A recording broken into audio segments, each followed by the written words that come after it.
Little engineer, your journey has brought you to a point where you must understand deeper truths, not just about the manufacturing, but about transformation and choice in every aspect of existence.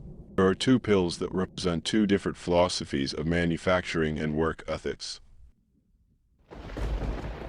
The red pill symbolizes TPM, total productive maintenance, a pillar of lean manufacturing, is proactive and preventative maintenance. And what does the blue pill represent? The blue pill represents traditional manufacturing. This approach often relies on reactive maintenance, addressing problems as they occur, rather than preventing them. It's the path of least resistance, a world as you know it. Wow. Correct. What challenges come with TPM? It requires a shift in mindset from all levels of an organization to maintaining equipment before issues arise.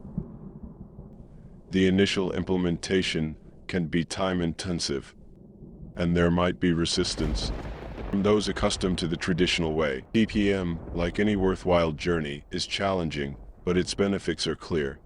It leads to a significant increase in availability, performance, and quality.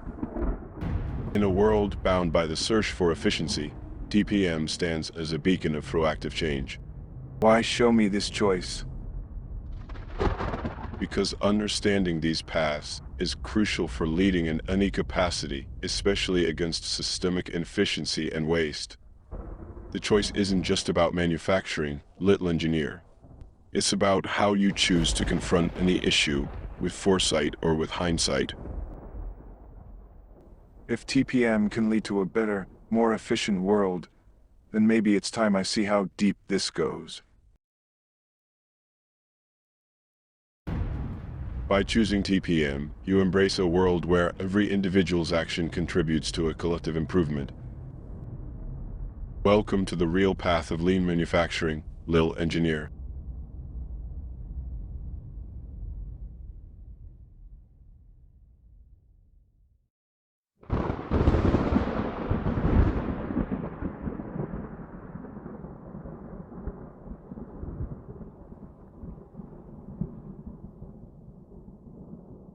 Let's get out there and make a difference.